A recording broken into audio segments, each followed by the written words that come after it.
Well, hello, everybody. Welcome to Aquarius Rising Africa. And it's wonderful Wednesday. Double dose Jessie. We're having like amazing doses of Jessie at the moment. I know a very happy audience, so we're certainly not complaining. Welcome, Jess. Welcome, Morné. I hope everyone is doing amazingly well. How Yes, are good to be. you? Awesome. Yeah. Not getting in Well, shenanigans today. No, go ahead. I was about to ask you about your shenanigans, but I think we're going to be talking about a lot of shenanigans on air anyway. But before I do, I would just like to say a huge thank you to everyone who has supported our veteran over the last couple of weeks. I honestly don't know if you guys realize what a life-changing experience you're offering another human being. So it is amazing for me to observe. And I want to just say thank you, thank you, thank you. And also, I also just want to say, please, this is an ongoing, for the next 2 to 3 months, we are going to be needing support. He's in the process of making major shifts in his life. And everyone who's contributed has absolutely contributed to that. So I want to say thank you again. And if there's anyone who is able to support our veterans program, we would greatly appreciate that. So thank you either again to my PayPal or to the Buy Us a Coffee. We have that link down there as well, or a sticker, or to Jessie's IlluminateTheDarkness.com. Yeah, illuminate the darkness. So thank you so much. And I know, Jessie, you also do a lot. You've certainly, your platform has certainly supported him as well. So thank you for that. It's amazing. Thank you. Yeah, it's Anyway, really, it is so encouraging, and people can donate with us for the veterans. If you want to specifically donate to the veteran that we're helping on this show, please mark, just Shanty's name or Shanty and Vet, and then we'll make sure it gets there. So, yeah, absolutely. Well, thank you, everybody. But now, on that note, we are here talking about GI Joe and all sorts of animal armies. Now, I've been dying to get my teeth into this one for a very long time. You have it. I've been nagging Jessie like a 2-year-old, I have to tell you. But we're good. So today is the day, everybody. Sit back, grab your chai or whatever it is you're drinking and enjoy the show. Yes. Well, we brought out in the Aquino Firecracker series how we have individuals who are connected to the Luciferian Brotherhood working within our US military, and they were under Nazis that came into our country through different programs after World War II.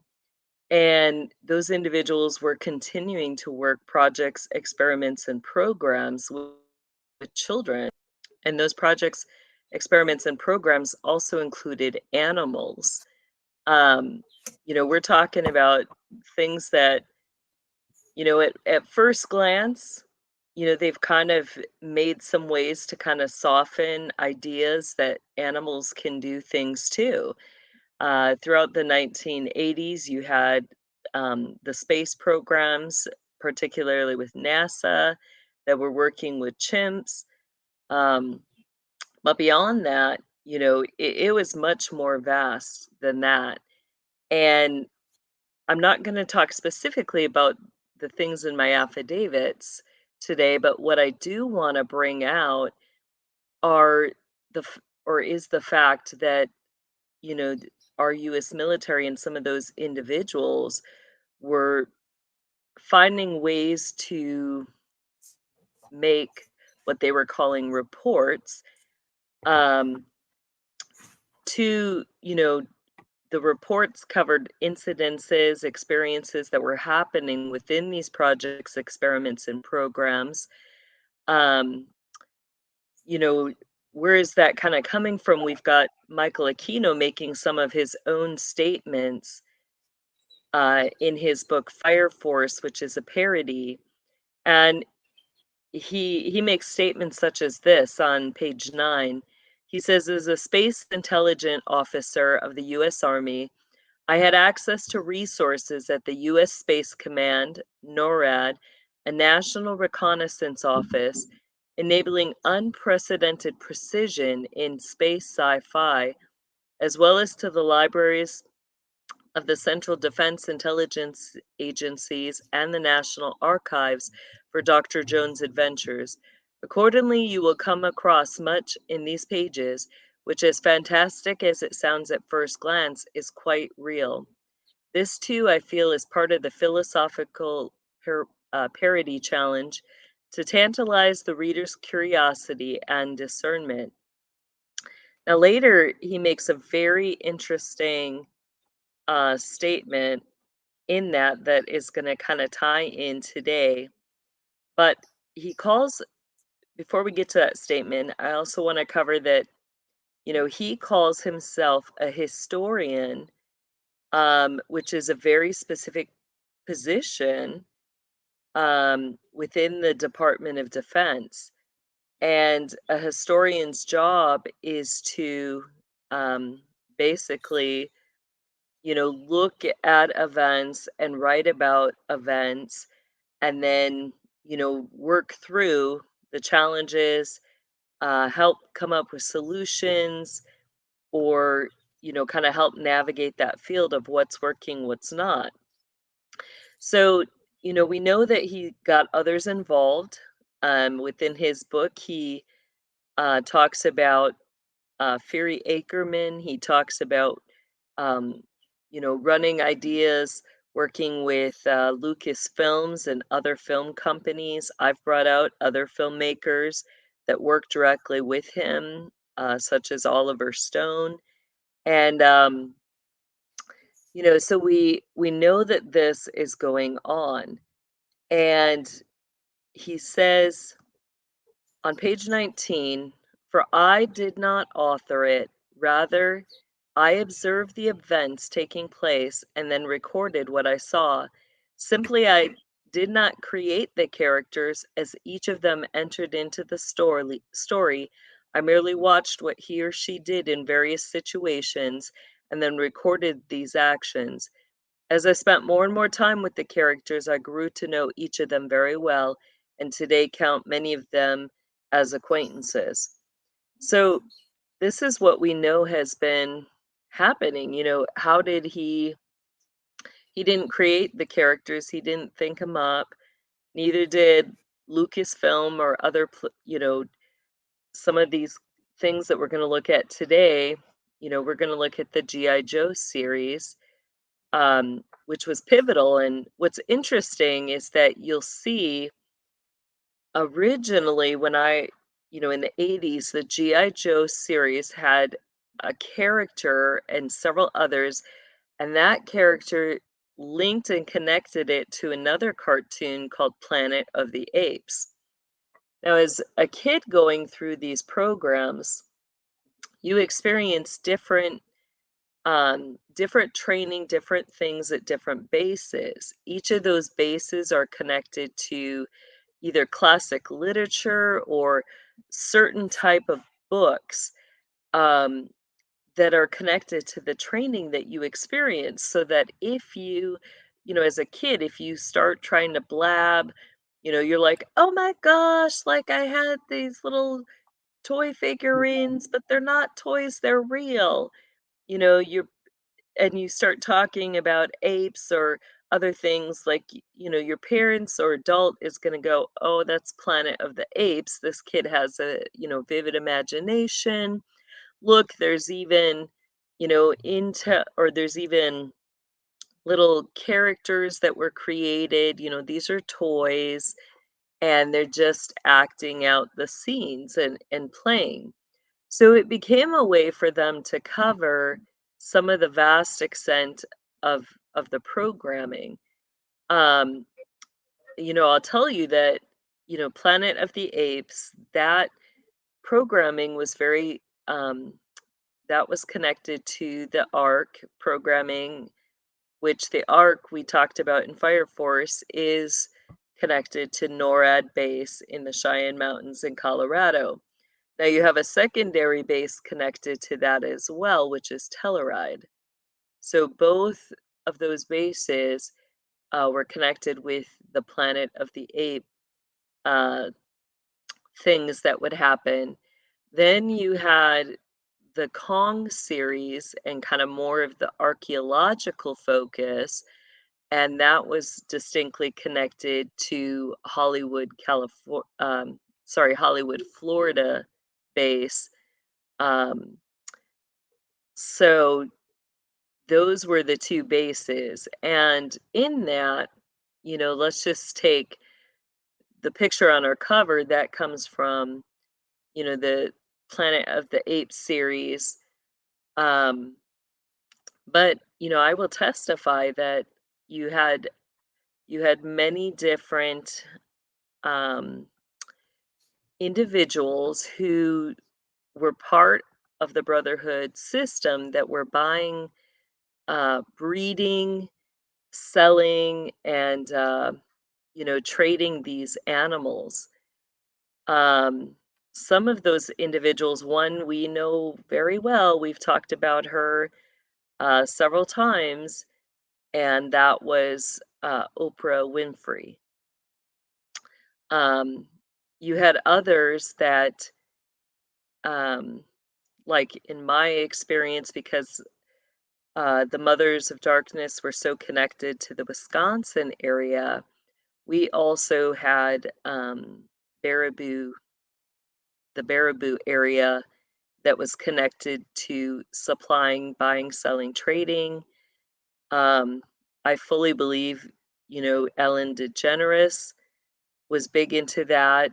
You had many elite individuals who had zoos, that I Yeah, believe were well, buying, selling, and Ellen, trading.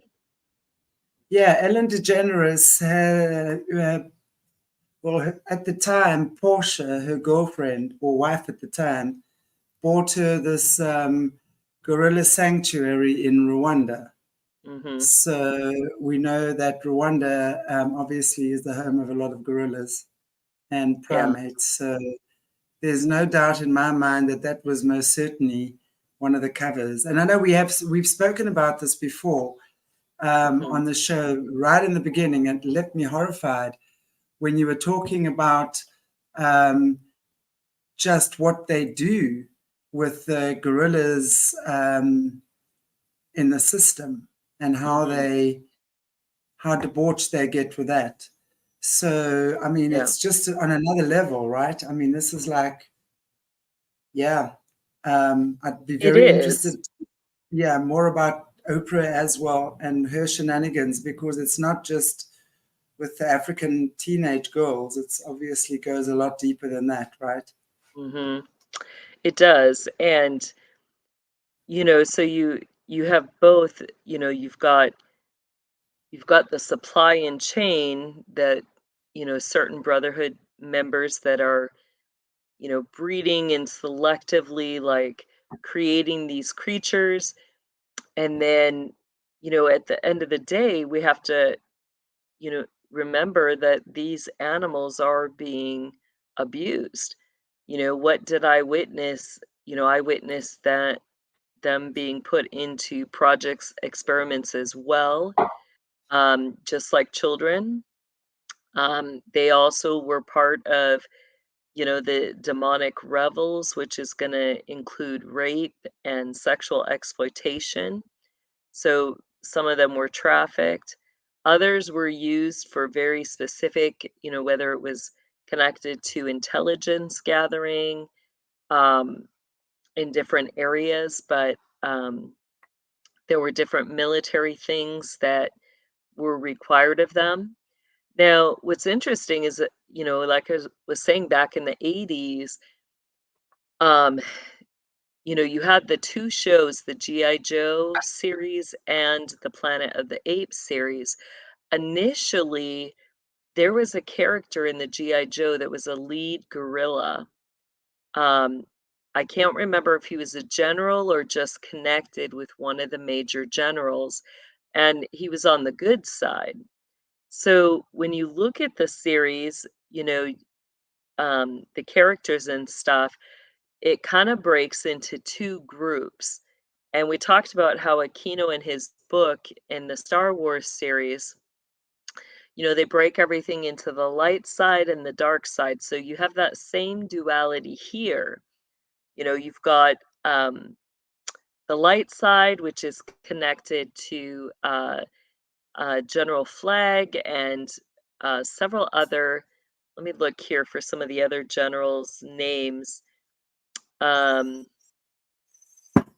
Let's see. You had General Flag on the good side. Where was the other main guy? I know. Oh, I had his name earlier.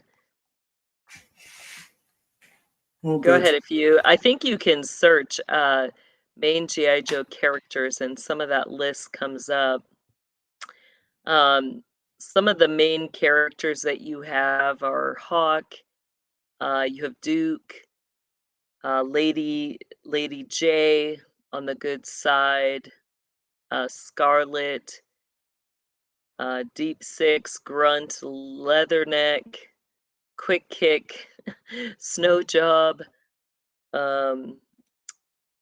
Xander, you got Dial Tone, Slipstream, Thrasher, Copperhead. So, they've got so many different characters that were in here. And then you've got the dark side, which is all under Cobra, considered part of the Cobra team. And, one of the other main characters is Storm Shadow. You got Destro, which was under Cobra. But it aired September 12th, 1983, and then continued for a couple years. But here's what it says. It says, in the 1980s, it tells the saga of a fearless, globe-trotting special mission force called GI Joe, which works to combat Cobra, an organization with an evil commander bent on world domination. On land, on sea, and in the air, whenever trouble breaks out around the world, GI Joe is there ready to battle the ideas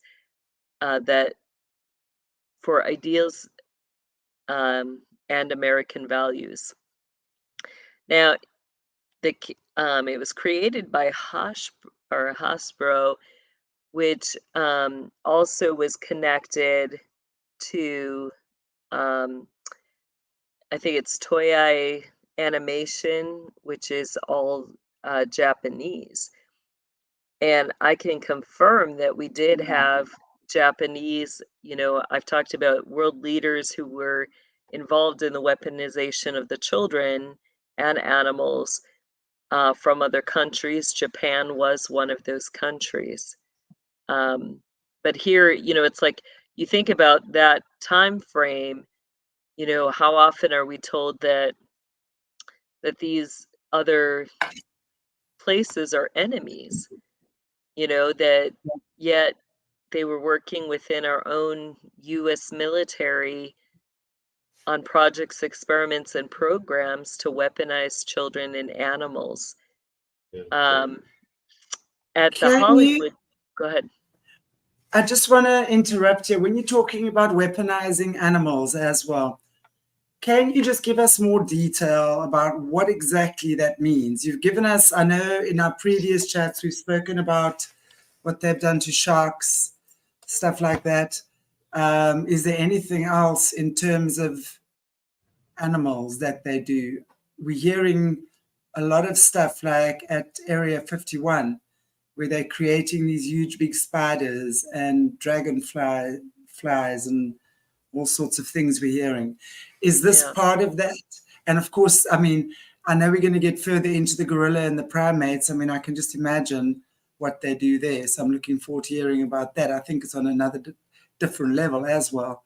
but would that include these types of things that they're creating at these military bases to be huger than anything else? Yeah, I mean, they do mess with size, and not just huge. They do go small as well. Um, the abuse starts for the animal in the breeding process where, genetically there's things that they try to modify in the conception stage. Um, they've done things, I guess it would be connected to very similar things that Mengele did, or a better way to put it would be they've carried on Mengele's grotesque experiments and projects. So, these animals are given certain mind link things that are um, similar to the Neuralink that they're trying to pass for medical use and everything. And with that link and stuff, that's partly how they're controlled, but then it also connects them to, you know, the overall grid or system so that they're able to access the spirit world. Um, they are brilliant. They're not, the difference I would say is that, can animals feel? Yes. Do they have emotions? Yes. But, there really isn't a soul like we have to the depth of, what we experience with our souls. So there's a little bit of a difference there. And because of that, I think that they're exploited more harsher because they're all, always just going to react as an animal. They can't, they can learn, they can think, they can change things up, when they're going through projects and experiments. Like, if there's a scenario and then they experience that scenario again, if the first time they went through it, they made a decision and they know that decision was wrong, they'll do something else the next time. They won't always do the exact same thing. So they have enough wherewithal to do something else to make a different decision. But there isn't the full extent of the rationing or the thinking it through or necessarily being able to communicate those full thought processes all the time. Now there are some, they have had creatures that they can, have where you can have a conversation. It's just like having a conversation with the intellectual human, but not all of them are at that level. Um, What type of so creatures there are we are, talking here? What type of creatures are we talking that can have these types of communications on a human level? I Is know this after? some Okay, of sorry, the Kay. some of the chimpanzees and gorillas did get there. Um, you also have some of the dragons. But So what whether we the do, animal or the demonic component, that's the question. Are you really speaking with the animal, or did they find a way to make that animal a host with a demon? That's that was it. really That was my question. Was that if they are screwing with that animal so much, right, and they're exploiting them and yeah, doing these horrific things, it's like, how do you know that we?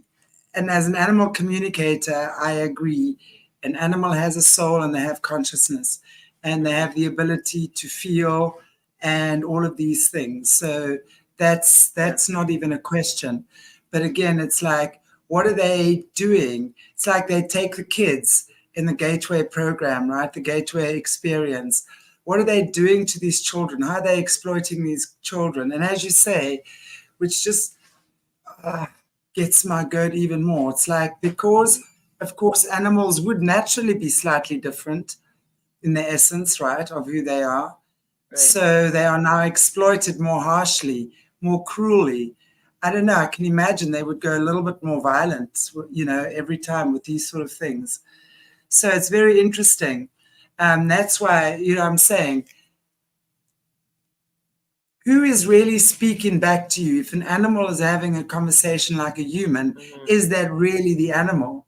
Because there is a difference. Or have they really been able to break a barrier between animal and human consciousness that now you can have a full-on conversation with a chimpanzee or a gorilla? I think it's more on the demonic side. I really do. And I think it has to do with, the exploitation of souls, and bodies that, how do you get that breakthrough, into the spirit world? And, at the end of the day, the goal is always still the same for Lucifer and his agenda, that he wants, bodies that can get his army through those spiritual gates to usurp the throne of God. So, that's where I think things really lie, is that a Yeah. lot of it is, these people are masters of soul torture and, finding ways to make bodies hosts. And if they can't, like, I mean, what's the whole purpose of them trying to clone animals? It's not just to make sure that, the extinct animals keep on surviving or to bring extinct animals back. I mean, the sick part is that why are the animals extinct in the first place? It's because these, you know, we'll call them dinks, hunted them. They hunted the exotic animals, killed them, massacred them, and then they want to clone it and like find a way. Oh, we got to find a way to bring them back. You know. And protect the species, right? Protect the species and be all chivalrous and now start Right, and why do Greenpeace. they wanna do it? Do they really want it just so that that species is there? No, the truth is they want it so they can continue hunting them. Of course, of Yet course. they're gonna raise lots of money all under a guise. It's got that form of godliness. It looks good on the outside. Everybody's gonna buy in because people wanna save, good people really wanna save the animals. Um, Absolutely. you know, Wow. Okay, Just thank you for I that. just want It to makes a lot of I Yeah. just sense. I want to ask something. So obviously, all life is created out of God's spark. Let's say that God's will for us to be and exist and blossom. So they try to cut that connection almost, or interfere with it, so that they can possess a body or use that body that God intended for something else, for their wicked ways. So now my question is that you spoke about the dragons as well. So they're doing it with dragons as well. So if they can possess a dragon's body, what would they use with it? No, not necessarily. What you have with the dragons is a little different. Like, I don't think that that's manipulated by men, but you have the demonic generals that will take on the dragons' bodies. Yeah, and then use it. Yeah. So they would then, are you saying obviously they would then be using the spirit or the soul of the dragon for something else? Or are they splicing that along with the Well, dragon? Have them that's one of the forms that they can take. So it's okay, not necessarily, gotcha. you know, Okay. I think that there's a difference between the animal and the dragons that the demon generals possess, Okay, as makes to, or sense. they are, that they change into. There's kind of a difference there. So, Yeah, makes sense. Cool. Thank you. yeah. So, yeah. So that's, a lot of that then interconnects the GI Joe and stuff, connected between the two bases, um, where you have NORAD, Telluride, and the Hollywood, Florida bases, and different scenarios and experiences that were happening at those bases.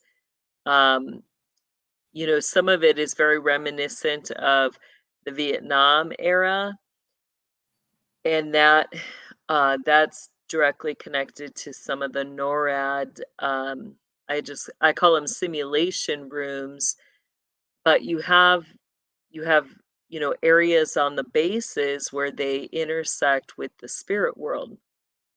So you very much, it's not virtual, it's not a simulation in the fact that it's fake. These are very real scenarios that individuals have to live through and navigate, but they, create these simulation rooms, which kind of are run like obstacle courses, where, you're in this event and time frame, and you have to, use your magic or your abilities to get yourself out of situations. They run it to the full extent where, you know, sometimes things that have happened to you in a certain situation will happen again, and then you're expecting that result, and the next thing you know, it's switched up again. But they do that to the animals too. So in these scenarios, you do have animals as well, and you did have humans fighting animals for survival. Um, so like their initial abuse of the animals can be in the womb, where they're, some of the stuff I saw was, where they would, again, it's almost like, I don't know what we'd call it, transhumanism, but they're trying to blend technology with animals, where they're doing grotesque experiments, removing structures of their body, replacing it with metal or certain, whether it was night vision, laser eyes, goggles, things like that. But they would, or manipulate the body of these creatures to make them into different types of warriors. And it really would get down the grotesque and the, sick forms. I don't know exactly how animals experience pain, but I'm pretty sure it's the same as us, where, I had to ask, like, how many times were these animals getting violent or, having a hatred towards humankind and taking out that anger on whoever they had to fight because they were in so much pain. And, you know, were they given drugs or medication to relieve that? A lot of the kids through these projects and experiments were not. Um, we weren't given drugs to help or medicate for pain. We would experience the full extent of the pain and the trauma. And then afterwards, if there were bodily injuries, we'd have the witchy force that would do their healing and erase all evidence of any wounds. So it's like you'd have all this pain all day, and then, go back to your cover life, and you're like, "Okay, like, what's up with that?" I mean, you're still sore, Yeah. you're hurting, but it's not to the full extent of what it was. And if you're like, "My arm hurts," you can't show anything broken because the witchy healers have healed it up. So, are there, assigned witchy healers for the animals at these bases? There are. There's those who specialize in providing healing and care. Whether they know the full extent of the story, I don't think they do. I think that some of those were connected, to the bases or to the refugees or the zoos, and, were just regular caregivers for these animals, and were doing their, light work healing on the animals after these events, and not knowing fully the trauma that these animals had. And the zoos take a lot of the retired animals, to provide home and care for the retired. So Are does they anybody aware? ask, what are they retired from? Right? I mean, Yeah. they don't tell you that. They just say, "Oh, they're old and that one had trauma from so and so, and somehow they'll link it back to some far off distant place when the animal was young. But I don't think that's the true story for some of these animals. But that's interesting. Why would they actually keep these animals alive then? If they've had them in the system to traumatize them and do whatever, surely it's easy for them just to exterminate the animal. Why do they keep them alive and put Because them it's into zoos? exploitation. It's one more way that they're profiting after they use them and they get all their grants and funds for the projects and experiments. If the animals survive through it, yay, they get to go to a zoo. They get supposedly cared for. They look good on the outside. I don't know. I've been to a lot of zoos where the animals don't really look that good. Um, you know, and people pay memberships and pay to go see them on a regular basis. And in that, there's an energy collection. So, they get paid double in the system. They get current financial currency plus energy currency because you've got all the Oh, God. people walking through with their fingerprints, touching the glass. Um, so it just becomes another Wow. means of exploitation. Wow. So they don't really care where it comes from as long as they get it. I mean, we know this anyway. I mean, it's just another point highlighting that. Yeah. Interesting. Cool. So, yeah, I mean that's the bulk of it, and then so even up to their or through their retirement, we still see that buying, selling, trading. We see that another source of funneling besides people paying memberships. You get the sponsors, the donors, who give to those zoos and the big grants.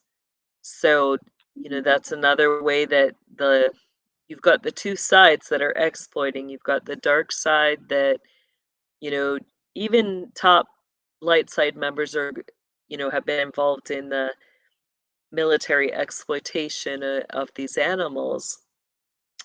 But then when it carries on, you've got a lot of the light side that are making it look like it's a good thing, drawing people in, getting sponsors, donors, creating foundations, societies that are going to, oversee the care and the health and, how things are run and managed.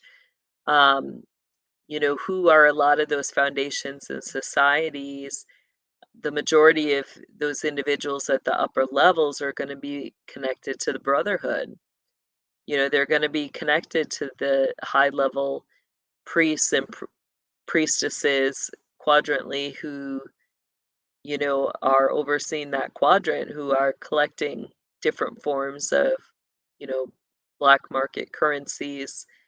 Um, you do also get, on the black market where some of these animals are, body parts or other things, or there is organ harvesting. Um, there is a form of adrenochrome harvesting from some of these animals. Wow, hang Um, on. Why would they organ harvest an animal? I can understand them organ harvesting a child or humans for their own nefarious purposes. Other than I mean, I know in Africa they would take certain parts of the animal and use it for witchcraft. Is that yes, the same correct. reason? For So, spells, yeah, spells, okay, incantations, you have certain dark magic ones that require certain body parts of animals. wow. Okay, I have to ask. I don't know if there's anything that I'm interrupting you here on, but Yeah. I'd like to speak about Oprah and her animal influence. Because we've spoken about Oprah, and she's pretty much involved with primates. And I know once before we spoke about her being part of a prostitution ring or something to do with that for the animals. What the heck is that? Because when I was living in Thailand, God knows, it's so weird because in Thailand, pornography is illegal. Prostitution's illegal. Drugs are illegal, right? But everyone knows you go to Thailand and that's freely available, right? But there's a lot of animal bestiality that goes on there. Yeah. And especially with the chimpanzees. Don't know about the baboons. The orangutans. The orangutans are one of the largest trafficked animals. Yeah. And then, of course, I would imagine probably the gorilla as well to a degree, right? Is it really the chimpanzee and the orangutan? Mostly, yeah, the orangutan, I would say, is the largest, and the chimpanzees. You also get the, gorillas. The other one is the goats, bulls. You get horses, pigs. The pigs, I think, when I witnessed that, that mostly was kind of like, let me think what you would call it. Like if somebody in the system is really out of compliance and they want to humiliate that person, then they're going to make them, go out and have sex with a pig. So that was more of a humiliation one versus the other ones are more like sold in the porn, the bestiality porn on the dark web. So I mean, when we think about the full extent of that, what happens even with, child porn, those same things are happening, being bought, sold, and traded, even to the extent of, not only animals being, raped in pornography, but then you get the satanic ritual aspect where, in those videos, they're killing those animals too in ritual and doing horrific graphic things to them. So some of them were bred just for that. And, that's where you get, the grieving, like I talked about how in the system, they would do things to the gorilla mothers, where they would bear a child, but then the male would kill it. They'd kill the original gorilla child and then give the mother an infant, and then the male gorilla A would kill human that infant. because it wasn't A human his. infant.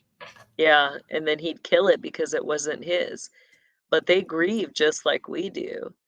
They're Yeah. actually very gentle, um, very paternal creatures. Very protective of their young. So, yeah. Just for shits and giggles, they would do that, right? Yep, that's the sad part of it. So To see what happens, I mean, that's what yeah. they would do, to see what happens. There's just so much exploitation where even, you've got these groups of elite men um, who are almost like treating it like, a form of gambling where they're betting on lives. Who lives through that scenario, and are there things that they expect to happen, and what do they throw in that might make a difference? They can buy things to throw into the situations so that they would do that with us in the military programs too, where all of a sudden you'd get something that could either be useful to you or it may end up being, you know, another curse that isn't good in the end, you know? So when we're talking about a primate prostitute, how exactly does that work?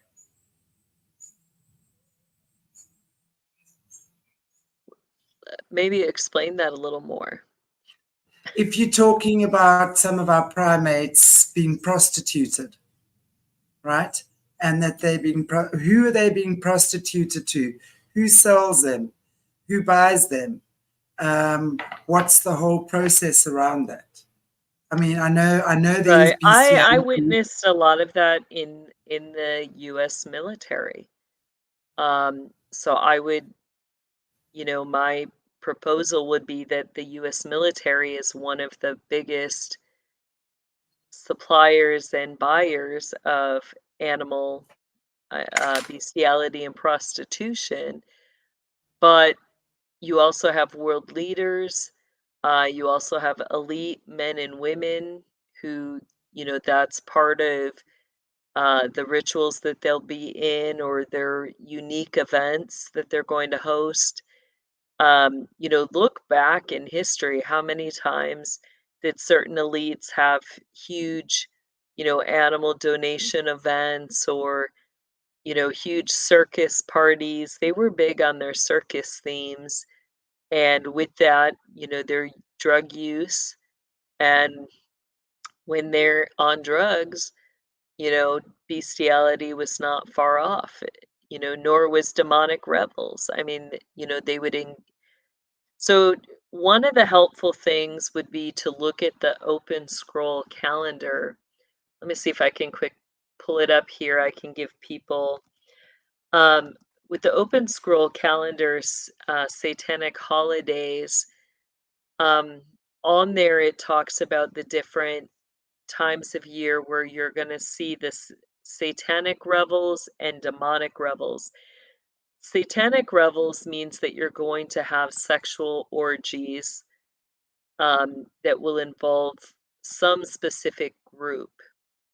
But demonic revels means that you're going to have demons and you're going to have animals that are involved in the orgies. So usually, like, I know Easter, even though it doesn't say around Easter time, but Easter is a big one where they're going to engage in that. Um, let's see, July 1st is one of the demonic revels. Then you have, you're going to have Christmas time, and that time frame is also extended, like it only lists the 24th, but you're going to have, you know, the demonic revels starting around the 13th and going all the way through you know, the holidays, New Year's Eve, the 7th, which is Saint Weinbold Day, which, you know, how they end that then on the 7th is you've got animal and human sacrifice and dismemberment. So animals that were used, not every animal, like they'll, you know, separate animals that are set apart for revels and sacrifice versus those that are being used, you know, that are high level asset animals are going to be used over and over and over again in the pornography and the events. So, you know, they establish that and they're given grades just like children. You know, we've talked about how they would distinguish the higher level, the children that were used in sexual magic. So that's another exploitation. Is it's not just about the sex, it's not just about the bestiality. You've got the sexual magic, which allows them to gain dimensional access. So that's part of the connection then with the military is that, you know, through acts of sex, they can certain animals can help people get into certain spiritual dimensions. So they're given the same grades as children, you know, like we talked about how the beta kitty sex slaves, um, a lot of times they would distinguish by jewels, by the cuts on their jewels that they would wear would tell their dimensional access. Sometimes, you know, in the older days, they would use lace, and the different, you know, forms of lace would tell them what dimensional access that child or child had. Um, so they distinguish animals very similarly, where, you know, they display their grade based on what dimension can they access. And I think that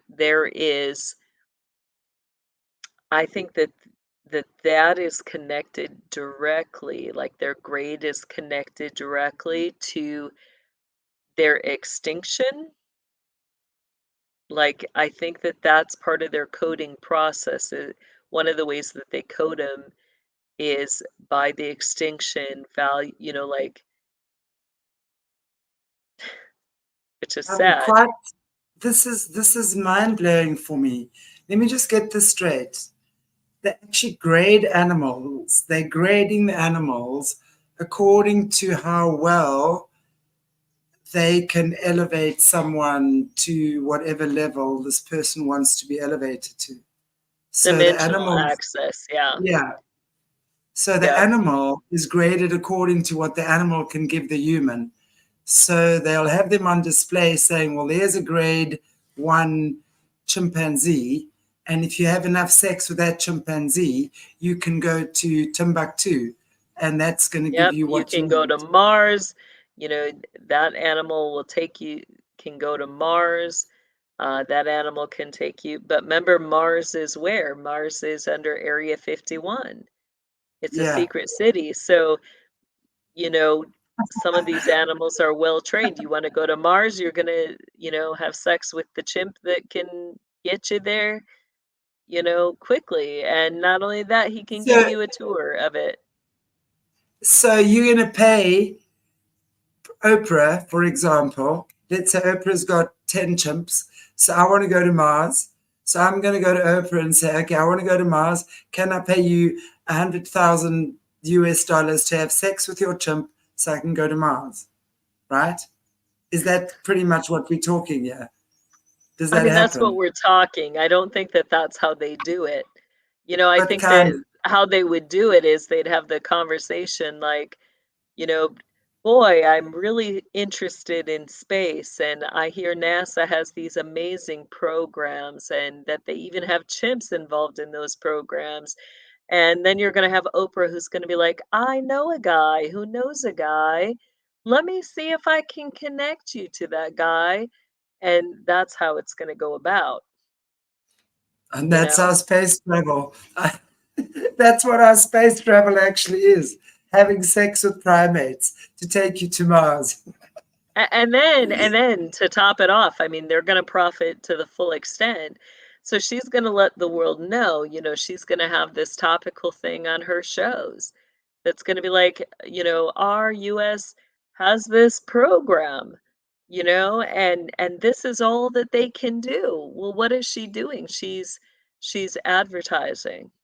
She's telling people how, who to connect to, where to go for those type of things that they're interested in. So, yeah, so it's all about the exploitation. And you know, oh, and then they're going to exploit more because she's got a school and all of, you know, she's going to give those kids the opportunity. To Make it become sound so astronauts. good. She's opening that door, giving her kids an opportunity. Let's help plan field trips. And you know what?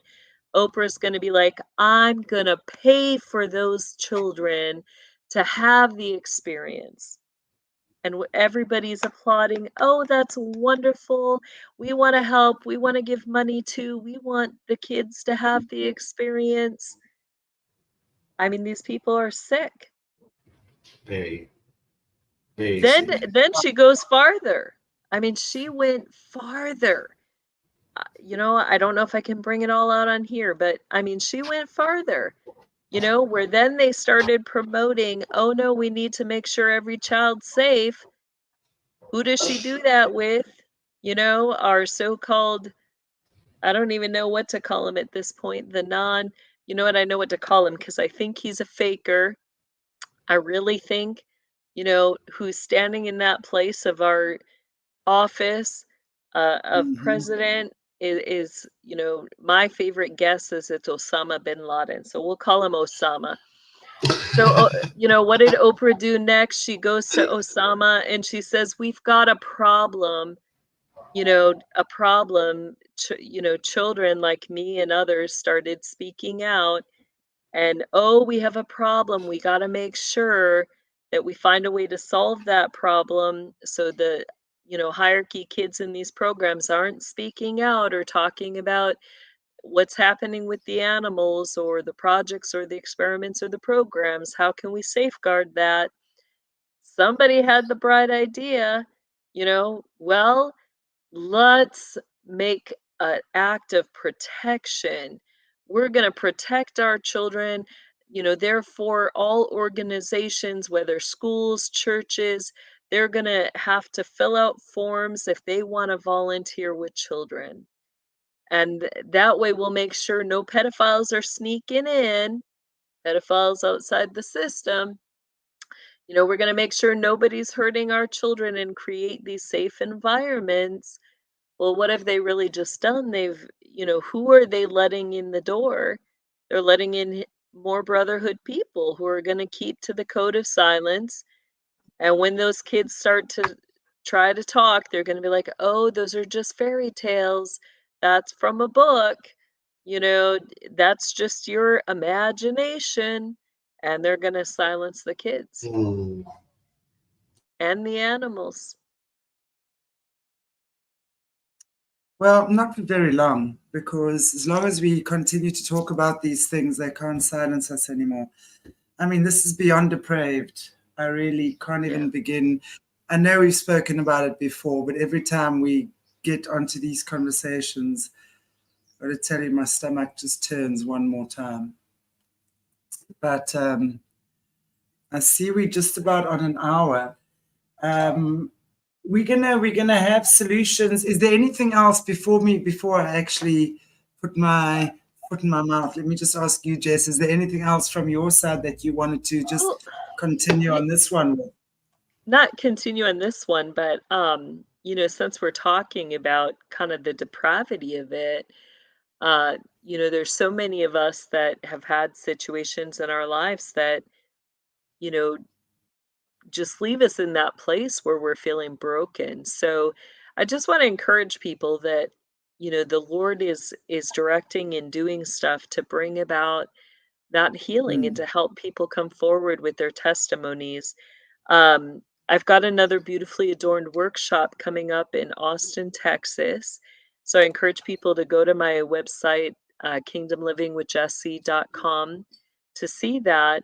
I also have the course available, and in that, you know, I really break down, you know, how did the system program, whether you were specifically in one of the projects or experiments, or, you know, let's just say you were even in the public schools, there were things that they were doing that were considered aspects of programming. So how do you begin to understand, you know, what they've done and begin to undo that? So I just want to put that solution out there and end on a good note that there is healing after trauma, and you know, we are able to Mm. overcome, not just us, but you know, those of us that God has given gifts to be able to minister to animals. We can help heal with their trauma too, you know, so we need to Absolutely. keep that in mind, not only with the children but, you know, with animals as well, that some of us do have those gifts to bring healing and to minister to those animals that have had trauma. I absolutely couldn't agree with you more. You know, I think that's, and I know this doesn't always make me very popular, but as you know by now, I don't really care about that. I'm not here for popularity stakes. But as long as we are not taking care of our animals, this is going to carry on. You know, we can't expect that they stop the abuse, yet we continue abuse as well. Whether we are ignorantly doing it, innocently doing it, or unknowingly doing it, you know, here again, this goes according to what we support, what industries we support. What do we choose to support? Who do we choose to give our money to, right? Yeah. This is the time that we've got to become so conscious of this. And it's just amazing for me to actually see more and more how many people are actually doing that. So again, this just calls for another, it's another call just for people to be conscious, you know, support your communities, buy from each other, you know, create trading centers or hubs with each other. That's the way we're going to end this, really. That is the way we're going to end this. Yeah. Anyway, great. I want to just see, Jess, is there anything else from you before we end off in prayer? I think that was it. Cool. Good. Thank you. Over to you, Go ahead madam. and pray. All right. Heavenly Father, we thank you so much for this time to gather together and for this day. And Lord, we want to be good stewards of the creation that you have given to us. And your word says that you have given it for our delight and our enjoyment, that we're meant to interact with everything that you have made, and that's meant to give pleasure and delight and joy and laughter. And above all, it's meant to turn our eyes back to you who created it all, that you create all good things for us. And I just ask, Father God, that you would not allow the abuse of creatures to continue. We ask that you would give us the knowledge, the wisdom, the understanding, that as things come forward about the abuse that's happening to children, that you would lay out bare the abuses, the bestiality, the evil and the wickedness that is also happening with the creatures, Lord. And we ask, Father God, for justice. We ask that you would bring to account, call them right before your throne room, Lord, those who have engaged in such acts of wickedness. And we ask that you would bring justice. And after justice, Lord, we ask that you would bring a restoration to your creation, Lord, that you would do away with all evil, and that once again, creation would be able to sing your praises. We ask you to do this in your mighty name, Jesus. Amen. Amen. Thank you, Jess. Thank you. Lisa D. Yay. So you see, when we pray, we wake up, not wake up, we open up, wake up, right? Wait, there's money. And that's for our vet. Thank you so much. And again, I want to say thank you so much to everyone who has been supporting our channel again and supporting our vet. Really appreciate you guys. As I said in the beginning of the show, for those of you who weren't here right at the beginning, really made a huge difference to someone's life and making a huge difference to someone's life. So we'd appreciate any support you guys are willing and able to give to our veteran, either through the stickers here that we do, or to go through my PayPal or the coffee link below, or through Jessie's Illuminate the Darkness channel. Thank you so much, everybody. God bless you. We're going to see you now. What time is now? South Africa, we go now. That means quick. When's now, Morné? Like in about 3:30. Is it 3:30, right? Are we doing 3:30 the next one? Or was it 3? 3. I think we could do 3. 9 Eastern. Okay, guys. Yes, then we'll see you back in 20 minutes on Solutions for the Coronavirus Rising. Eastern. 9 Eastern, yes. Yes. Thank you so much. God bless you all. See you soon. Cheers, everybody.